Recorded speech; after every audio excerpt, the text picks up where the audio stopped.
Assalamualaikum warahmatullahi wabarakatuh.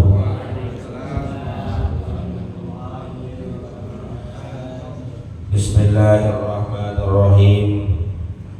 Alhamdulillahi rabbil alamin. Allahumma salli wa sallim ala sayyidina Muhammadin wa ala alihi wa sahbihi ajma'in, amma ba'du. فإن أصدق الحديث كتاب الله وخير الهدي هدي سيدنا محمد صلى الله عليه وسلم وشر الأمور محدثاتها وكل محدثة بدعة وكل بدعة ضلالة وكل ضلالة في النار. Subhanaka la ilma lana illa ma 'allamtana innaka antal alimul hakim. Rabbi shrah li sadri wa yassir li amri wahlul 'uqdatam min lisani yafqahu qawli. Amin. Yang sama-sama kita hormati dan muliakan para asatidz, para orang tua, para sesepuh, segenap pengurus dan jamaah Masjid Al-Anwar yang dimuliakan oleh Allah. Alhamdulillah, kita masih bisa merasakan berbagai nikmat dan karunia pemberian Allah. Mudah-mudahan berbekal nikmat tersebut senantiasa kita bisa menambah kualitas dan kuantitas amal ibadah guna dijadikan sebagai bekal menuju kehidupan akhirat nanti. Amin ya rabbal alamin. Kita awali pengajian ini dengan membaca suratul Fatihah. Kita lihatkan pahalanya sampaikan kepada pengarang kitab yang kita kaji, yaitu Syekh Muhyiddin Abu Zakaria Yahya bin Syaraf An-Nawawi Al-Dimashqi, juga kepada orang-orang yang telah berjasa mewakafkan harta dan tanahnya untuk kepentingan masjid kita ini pada orang-orang tua kita, kakek nenek kita, sanak famili, saudara, serta guru-guru kita yang telah meninggal dunia. Wabil khusus mereka yang pernah menyebarkan ilmunya di tempat kita, di antaranya Almarhum Al-Maghfurlah Kiai Haji Ahmad Ribyan Hidayat Ersi, Almarhum Al-Maghfurlah Kiai Haji Abdul Rashid bin Haji Muhammad Siddiq, Almarhum Al-Maghfurlah Kiai Haji Abdul Rahim bin Haji Muhammad Siddiq, Almarhum Al-Maghfurlah Kiai Haji Anwar bin Haji Muhammad, Almarhum Al-Maghfurlah Kiai Haji Abdul Rahman bin Haji Salihun. Semoga Allah Subhanahu wa ta'ala ampuni segala dosa dan kesalahannya, Allah terima amal ibadahnya, Allah jadikan kuburnya raudhah min riyadil jannah. Biniyatul qabul wa bijahir rasul. Al-Fatihah.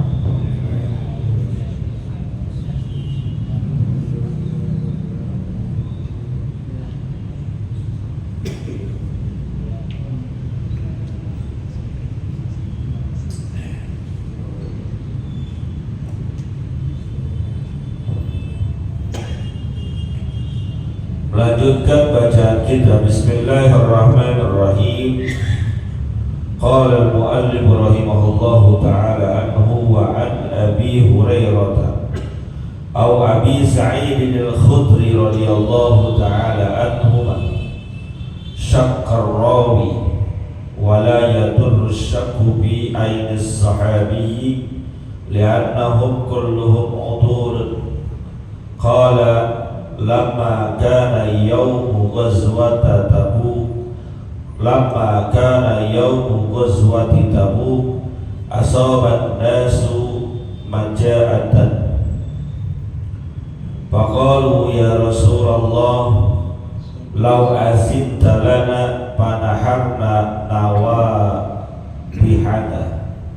fa'akalna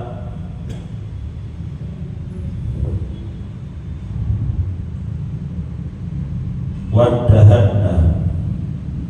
Faqala Rasulullah sallallahu alaihi wasallam, if'alu. Faja'a Umar radhiyallahu ta'ala anhu faqala, ya Rasulullah, in fa'alta qalla az-zuhr, walakin ud'uhum bi fadli azwadihim, thumma da'allaha lahum 'alaiha bil barakah, la'alla Allahu an yaj'ala lahum fi dhalikal barakah. Faqala Rasulullah sallallahu alaihi wasallam, na'am. Pada bini ta'in fabasatahu thumma da'a bi fadli awzadihim. Qala faja'ala ar-rajulu yaji'u bi kabbi dzarratin wa yaji'u al-akharu bi kabbi tamrin wa yaji'u al-akhar bi kasratin hatta jtama'a 'ala an-nit'i min dzalika syai'un yasir, wallahu a'lam. Jamaah yang dimuliakan oleh Allah Subhanahu wa taala, melanjutkan pembahasan kitab Riyadhus Shalihin pada bab mengharapkan rahmatnya Allah Subhanahu wa taala. Ada sebuah hadis yang diriwayatkan oleh Abu Hurairah, tapi ada yang mengatakan yang meriwayatkan hadis ini adalah Abu Sa'id Al-Khudri. Yang meriwayatkan nih dari sahabat taruh tabi'in, ragu nih yang meriwayatkan ini hadis Abu Hurairah Abu Sa'id Al-Khudri, karena saking banyaknya gurunya. Syakar perawi hadis ini yang orang tabi'in itu ragu-ragu. Dikomentari, wala yadurru syakku bi'aini sahabi li'annahum kulluhum udulun. Tapi keraguan-raguan berkaitan dengan nama sahabat tadi tidak mempengaruhi kualitas hadisnya. Kenapa? Karena para sahabat Nabi semuanya itu tergolong sebagai manusia yang adil, yang gak akan membuat kesalahan yang fatal. Adil dalam artian semua perkataan mereka jika dinisbatkan kepada Nabi itu wajib kita terima. Makanya Nabi pernah mengatakan, ashabi udulun kan nujum, sahabatku itu semuanya udul, adil, bagaikan bintang-bintang yang berada di langit. Yang mana saja kalian pilih, pasti kalian akan mendapatkan petunjuk dari mereka. Termasuk sahabat yang gak terkenal. Kalau sahabat Nabi yang model Abu Bakar, Umar, Utsman, Ali itu sering kita dengar, kita kenal itu. Tapi banyak juga para sahabat-sahabat Nabi yang mungkin kita jarang dengar. Sekalinya pun kita jarang dengar, jika ada perkataan yang dinisbatkan kepada mereka, kepada para sahabat Nabi itu, seandainya jalur riwayatnya adalah benar, sahih, maka wajib kita terima. Karena sahabat Nabi sudah mendapatkan jaminan dari Rasulullah Sallallahu Alaihi Wasallam. Jadi beliau ini menceritakan nih peristiwa yang mereka alami bersama baginda Rasulullah Sallallahu Alaihi Wasallam. Apa katanya? Lama kana yaumu ghazwati Tabuk, tatkala kami ini sedang berada di satu hari pada masa peperangan Tabuk. Perang Nabi kan banyak ya, sering saya sampaikan Nabi perangnya banyak. Ada satu peperangan namanya Tabuk. Peperangan ini berlangsung cukup lama. Makanya kalau mau berangkat perang tuh perbekalannya dibawa. Perbekalannya dibawa, kalau perlu istrinya dibawa.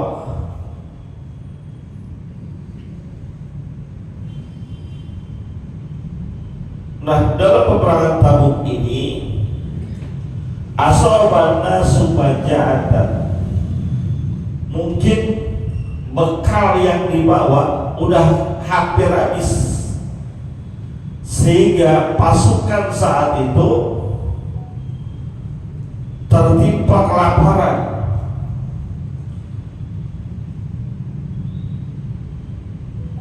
Persediaan makanan semakin menipis, makanya makannya dikit-dikit. Ada yang udah habis banget, ada yang masih sisa tinggal dikit. Nah, pada saat genting itu ya, kalau keadaan perang, perut lapar, lemas kan bahaya, bisa kalah gitu. Oke, zaman dulu tuh saat perang, alhamdulillah saya sih nggak ngerasain, cuma dapat cerita dari orang-orang tua kita dulu. Persediaan makan susah, maka yang dimakan seadanya. Ketemu nasi campur ya nasi campur, ketemu nasi jagung ya nasi jagung, ketemu singkong makan singkong. Maka dalam masa peperangan ini, ketika persediaan makan sudah mau habis, banyak dari pasukan para sahabat yang merasakan kelaparan, maka ada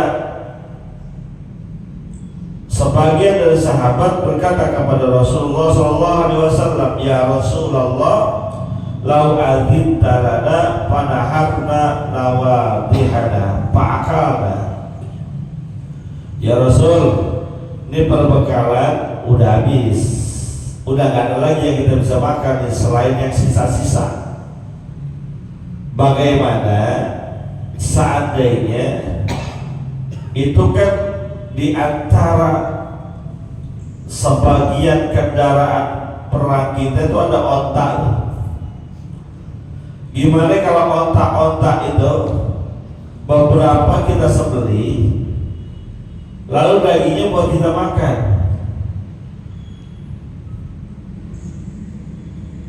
Kalau udah makan kan rada kenyang, buat perang beres dah urusannya. Masuk akal kan? Masuk akal, sangat masuk akal. Dan Rasulullah pun Shallallahu Alaihi Wasallam mendengar usulan tadi, beliau mengatakan bahwa Rasulullah Shallallahu Alaihi Wasallam im'alu. Rasul pun setuju dengan usulan tadi.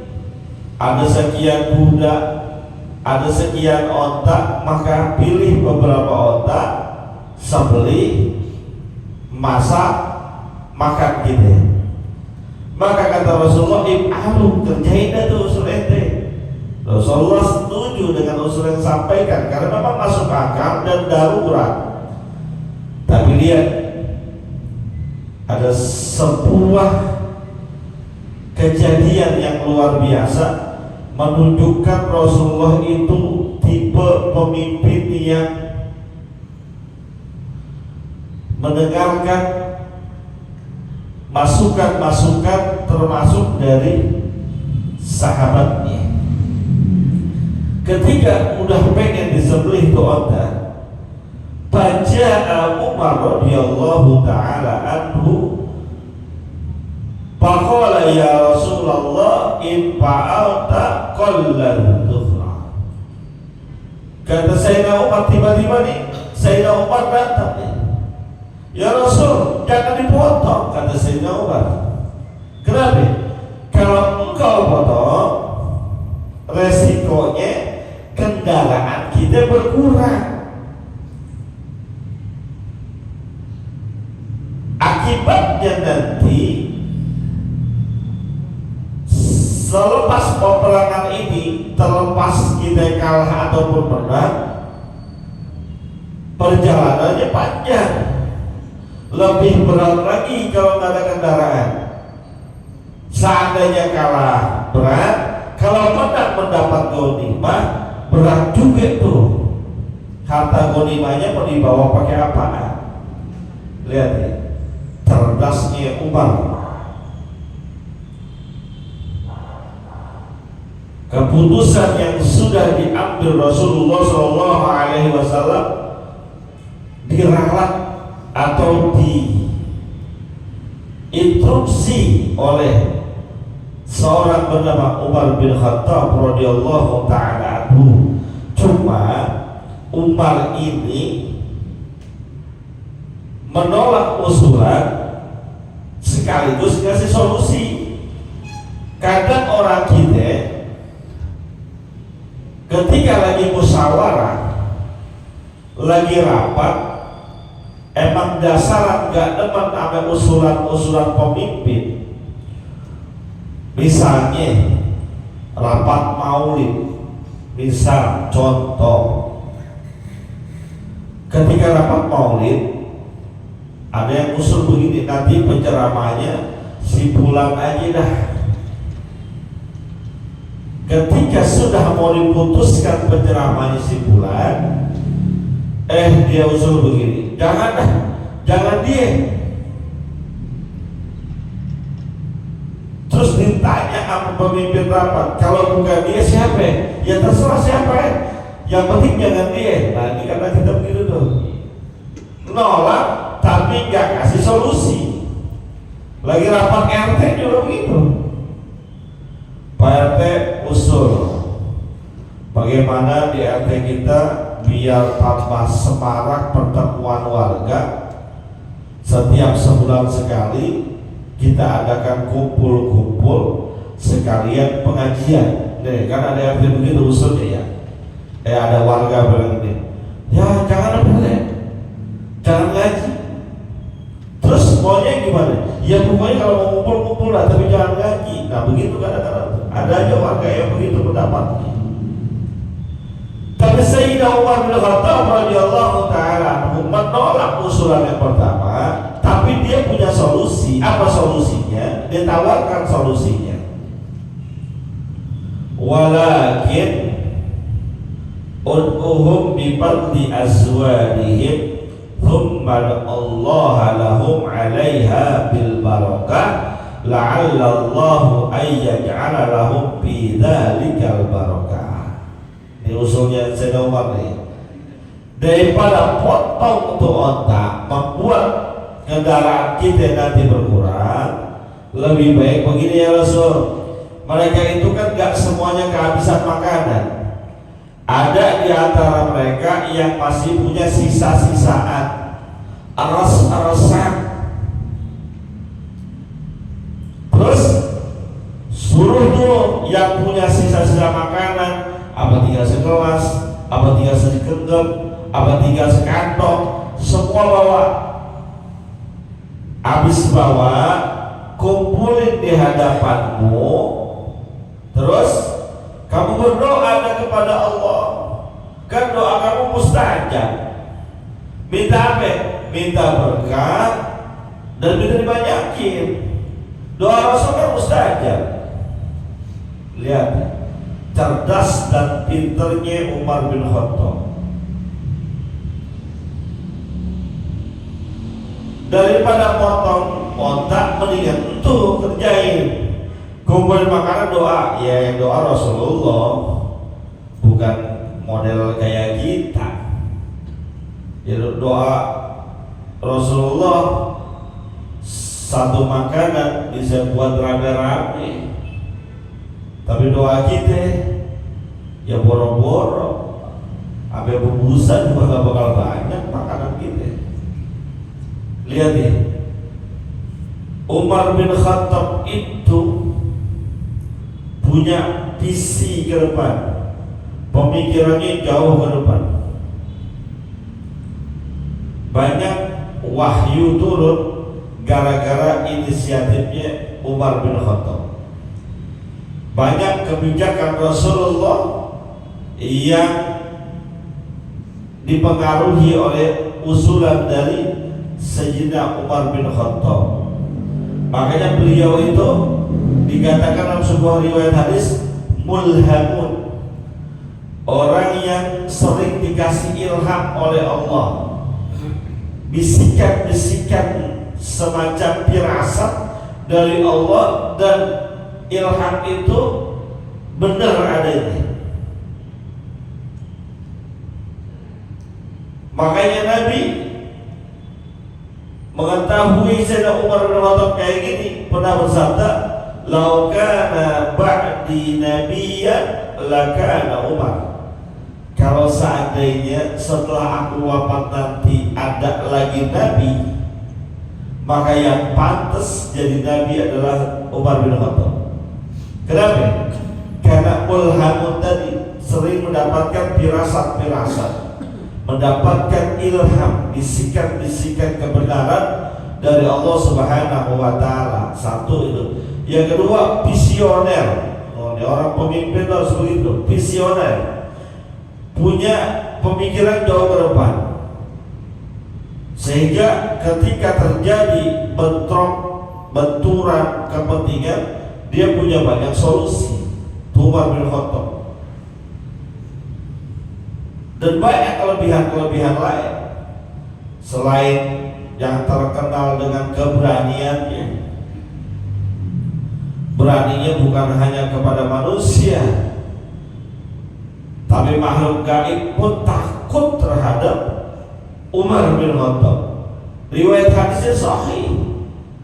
Kalau seandainya Umar lewat satu gang, kemudian dari gang yang belah satu setan mau lewat, maka tuh setan kabur, lebih milih cari jalan yang lain daripada harus amprokan apa Umar bin Khattab. Padahal yang ngatur makhluk halus, bukan makhluk kasar kayak gitu. Saking apa itu? Wibawanya membuat takut para makhluk Allah, termasuk bangsa jin yang gaib. Kalau kita kan kagak, jalan aja di gang, sepi, berani tenang, gue sih mah berani. Tiba-tiba berat jatuh, kabur gitu. Bener deh. Allah udah ilahi wa ilahi. Dah kamu itu sudah kepada Allah semua. Gitu tuh. Padahal yang jatuh mah batang pohon yang kering. Tapi Umar luar biasa, kabur. Maka saya cara ngamalin ini pernah mendapatkan sebuah amalan. Kalau pengen ngobatin orang yang kesurupan, baca tawassul Fatihah buat Sayyidina Umar bin Khattab. Kenapa? Jatuh jinnya takut. Tapi saya jarang ngamalin karena yang ngeijazahin ke saya ragu dia jalurnya benar apa enggak. Ya mungkin kalau yang pernah mendapatkan ijazah itu silahkan aja. Kalau saya nggak ngamalin karena ragu dengan yang mengijazahkannya. Terus segitu beraninya sampai setan takut. Bahkan kalau dalam cerita ketika beliau mau hijrah ke Madinah, saat yang lain pergi hijrahnya ngumpet-ngumpet, sembunyi-sembunyi, beliau kagak. Besok mau hijrah, mau pindah ke Madinah, bikin pengumuman di pasar. Dia kasih tahu, wahai penduduk Quraisy, besok Umar anaknya Khattab pengen hijrah ke Madinah. Siapa yang istrinya mau jadi janda, anaknya mau jadi yatim, atau orang tuanya mau kehilangan anaknya, silahkan tungguin Umar besok di tengah jalan. Besoknya beliau berangkat, nggak ada yang berani ngalang-ngalangin, nggak ada yang berani menghadang. Siapa sih yang mau berani lawan Umar? Luar biasa beliau. Termasuk hadis ini. Kan kita nggak kepikiran kayak gitu. Berani minta kepada Rasulullah, ya Rasul, doa itu kan mustajab. Ngapa jadi susah-susah amat? Minta dong sama Allah. Ente kan dekat sama Allah di bahasa kasar kita nih. Doa ente kan mustajab. Ente kan dekat sama Allah. Dan kita sedang berperang melawan musuhnya Allah, membela agama Allah. Apa iya yang doa kekasih Allah untuk kepentingan para pembela agama Allah yang akan berperang melawan musuhnya Allah, doanya kagak diterima, tiba cuma makanan doang? Di kata-kata kita nih. Maka kata Umar, kumpul itu makanan-makanan, jangan diumpetin aja. Tuh lihat, satu sisi ngajarin begitu.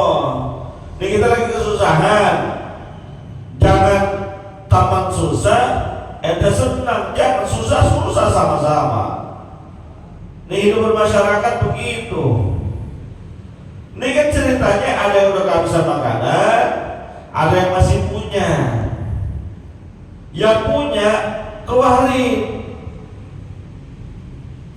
Jangan masing-masing ya lu udah urusan gua urusan gua. Kita itu kadang hidup begitu loh. Senang sama-sama, susah sendiri-sendiri. Ngapain kau ngajak-ngajak diajak susah? Enggak. Gitu tuh. Makanya kita punya diumpetin. Kadang begitu. Ini contoh.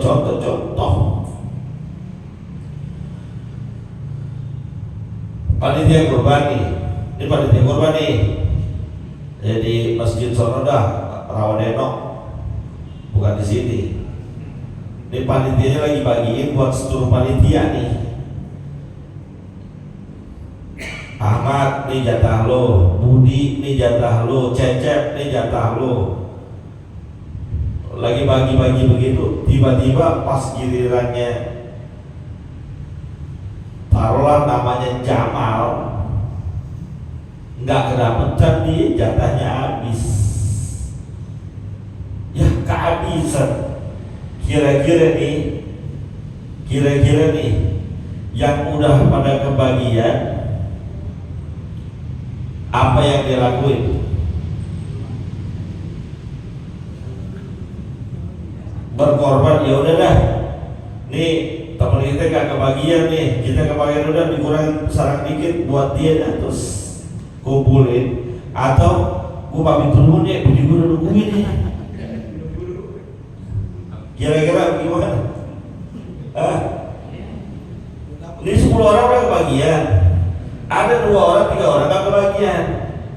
Kerjanya bareng, capek sama-sama. Kira-kira yang 10 nih mau gak bagi-bagi supaya 3 kebagian, atau ini pulang duluan? Anak gua rewel, bini gua nungguin. Ayo kira-kira gimana? Yang ngerasain jadi penderita korban nih mana? Kita empatinya kurang, jujur aja. Pokoknya kalau udah kebagian udah, kalau perlu jatah gue 2, udah dapet umpetin sih. Itu belum pura-pura lemes, itu belum kebagian belum. Biarin deh saya sih, yang penting yang lain aja. Udah itu tuh aja. Pas gua buang di sini. Ada yang begitu, ada itu begitu tuh. Ya Allah. Jangan begitu. Islam gak ngajarin begitu. Berbagi gitu ya, sama orang tuh berbagi. Jangan mau senang sendiri. Saya termasuk yang senang dengan, ya terlepas ada beberapa kekurangan ya, dengan adab dari teman-teman kita di jamaah tabligh. Luar biasa, karena saya saksikan sendiri. Beliau itu kan makan itu berjamaah dengan nampan atau digabungin gitu. Ini misalnya makan beli nih masing-masing, beli warteg ada 8 orang, dibikin tuh 2 nampan. Ada yang pakai ayam, ada yang pakai tempe, ada yang pakai sesuai kemampuan. Udah dapat, kumpul jadi satu. Di sana juga begitu. Yang tadinya cuma kebagian atau kemampuan dia makannya pakai orek tempe, gara-gara digabungin itu bisa ketemu sama ayam. Karena ada temannya yang lain belinya ayam. Yang tadinya cuma punya mampu pakai tahu, tapi ada temannya yang lauknya telur, dia jadi ngerasain satu keren. Yang kedua, dia lagi makan, dia satu nampan lagi makan, dia juga lagi nampan. Tiba-tiba yang di sini nih lauknya habis, di lauknya habis, kita lauknya masih ada, diangkat lauknya, dibagi dulu ke dia tuh. Kita kan belum tentu. Ntar nih, habis lagi kan makan. Yang belas ini ayam, belas sono telur ya, yang belas sono ikan. Tiba-tiba yang ikan lauknya habis, tinggal nasinya doang. Ini yang ayam sama yang telur bagi gak lauk sama? Mau gak? Paling kalau gini, lu sih makan ikannya doang. Gitu tuh. Begitu kan? Begitu kan? Nabi kan ngajarin gitu, padahal berbagi, empati dengan yang gak mampu, berbagi ya. Maka saya teringat saat COVID dulu tuh, Masya Allah, COVID pertengahan Maret, akhir April puasa tuh. Ingat saya gitu, pertengahan Maret COVID, akhir April udah mulai puasa. Kan biasanya, mohon maaf ya, biasanya nih kita kalau bulan puasa kan panen. Saya kasih tahu aja ya, bulan puasa kan panen kita kan. Subuh lain, undangan buka puasa bersama lain, kadang kajian duha, kajian duhur lain, ceramah tarawih lain, kadang begitu ya. Panen tuh satu buru-buru. Tiba-tiba COVID, jangan ada ceramah, tarawih aja ngumpet-ngumpet, iya kan? Sepi tuh jok tuh, absyok ke sebulan kita tuh, malah celengan kagak ada. Tapi saat itu semangat orang berbagi luar biasa. Di luar bantuan dari pemerintah ya, kan pemerintah kasih bantuan tuh mie merek asli, mie, makanan kaleng dikasih pemerintah ya, mereknya gak jelas itu ya. Saat itu kesempatan orang berbagi luar biasa. Saya termasuk orang yang beberapa kali dititipin oleh orang lain untuk bagi-bagi. Pak Ustaz, nih saya ada rezeki, tolong bagi-bagi tetangga Pak Ustaz. Ini buat bagi-bagi, ini buat Pak Ustaz. Saya termasuk yang sering begitu tuh.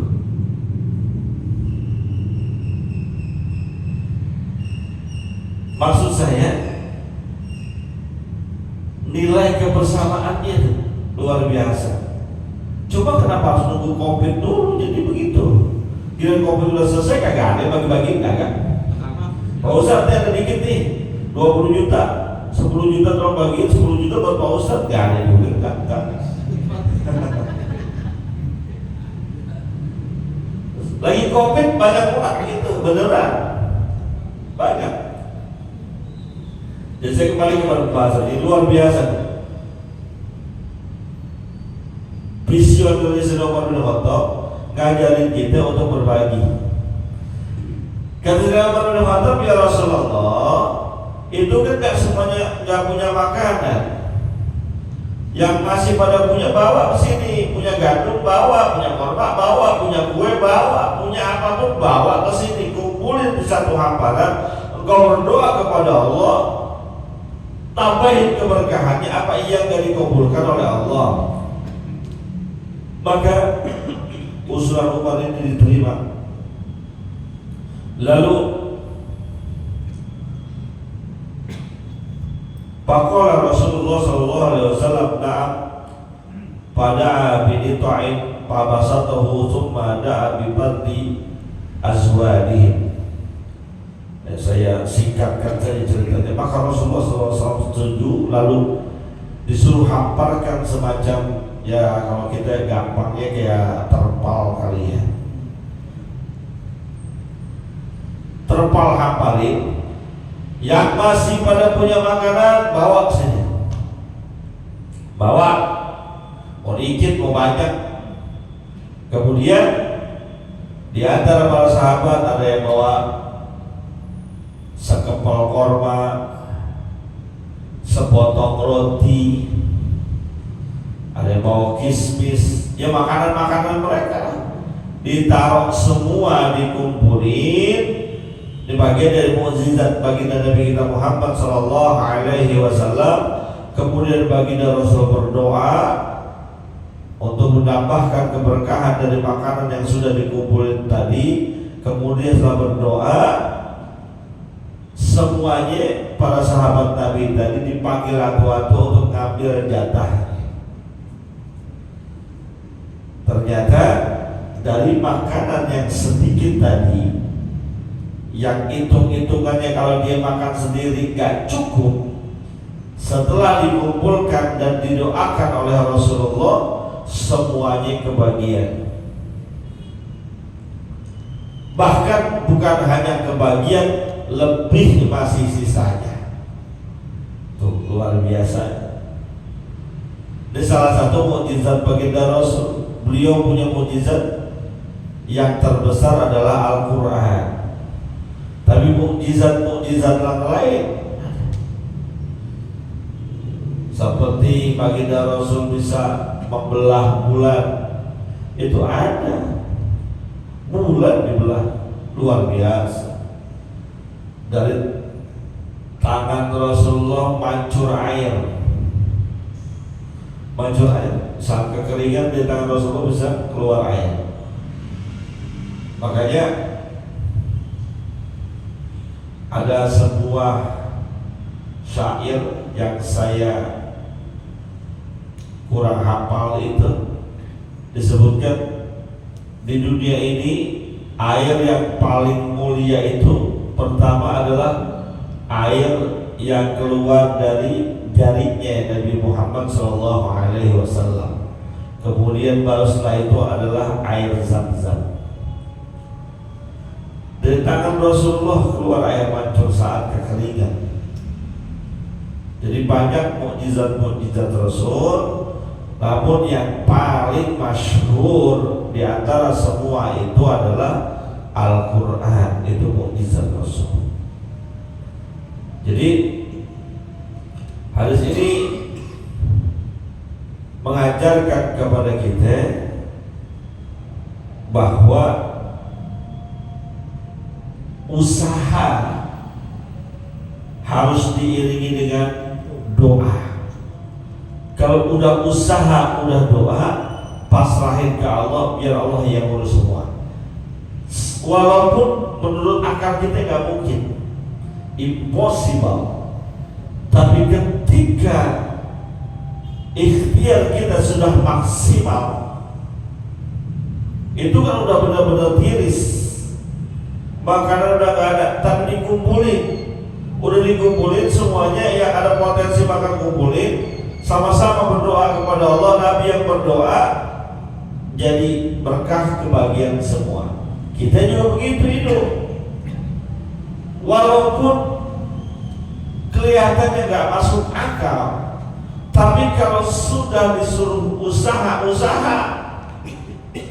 habis usaha doa. Kalau udah nih yang kita jalanin, usaha sudah, doa sudah, bertawakal kepada Allah, pasti ada jalan. Pasti ada jalan. Gak mungkin Allah sia-siain. Jangan pesimis. Ini usaha belum pesimis. Apa iya nih dagang kayak gini bisa laku? Kita kurang yakin sama Allah. Mohon maaf ya, di Tanah Abang setelah flyover Awaludin turun sebelah kiri ada pom bensin. Di depan pom bensin ada tukang bensin eceran. Coba deh, masuk akal kayak Ustaz Toyon begitu. Nah Ustaz Toyon sih dagangnya jauh, pom bensin di mana, Ustaz Toyon di mana? Orang mampir wajar. Ini pom bensin, persis di pom bensin, di depannya orang dagang bensin eceran, laku laris, masuk akal apa kagak? Kalau otak kita akan bilang, mau ngapain nih di bensin eceran, mahalan, betul ya? Pertalite kalau di pom bensin SPBU 10.000, kalau di eceran berapa? Berapa? 12.000, sering ketahuan beli eceran gitu. Pertama berapa? 13.500. Kalau di bensin eceran berapa? Lu gak pernah beli pertama lu ya. 15 tapi kagak seliter. Kan mahalan, laku tuh, bisa laku persis depan tukang SPBU dijual bensin eceran. Allah udah kasih jalan gampang. Iya Pak Ustadz tutup. Enggak, orang saya lihat kok masih buka. Orang mau gak ngantri, belok ya panjang banget. Bensin udah tiris, nah depannya daripada gua ngantri di sini mendingan majuan dikit, beli sama eceran, dapat ya rezeki Allah yang ngatur. Gak usah pesimis, mudah-mudahan ada manfaatnya. Hadirin yang dimuliakan oleh Allah. Sebelum saya tutup, saya menyampaikan amanah dari Bang Alam. Insya Allah malam Sabtu depan kita penutupan tanggal 31 Januari, ya, karena pertengahan Februari sudah nisfu Sa'ban, awal Maret sudah bulan puasa. Dan di sini penutupan serentak sekaligus haul almarhum almarhumah Kiai Haji Ahmad bin Hidayat RC tanggal 15 ya, bakal betul 15 ya, subuh. Jadi itu penutupan barengan termasuk dengan kegiatan subuh keliling. Jadi pengajian kita jangan malam Sabtu depan penutupan. Datang tetap walaupun penutupan ya cuma penutupan. Gak usah datang jangan. Pembukaan itu datang, penutupan juga datang. Biar Allah kasih berkah semuanya. Al-Fatihah.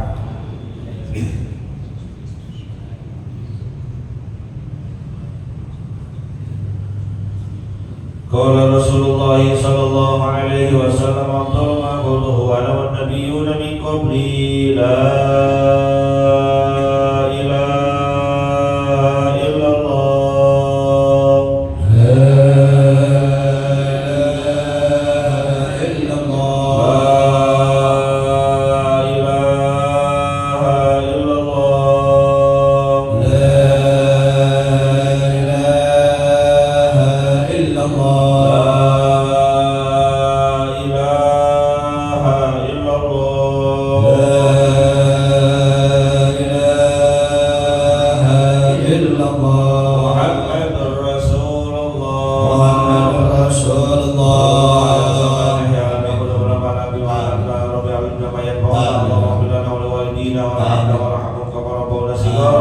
Allahumma barik lana fi Rajab wa Sya'ban wa ballilna Ramadan wa hab lana ya wahhab hikmatan wa rizqi ya razzaqul musahila wa bil khairi ya fattah wa bil huda wa bil ilmi alikul muqaddira wa sallallahu alaihi wasallam. Terima kasih. Mohon maaf. Assalamualaikum warahmatullahi wabarakatuh. Waalaikumsalam.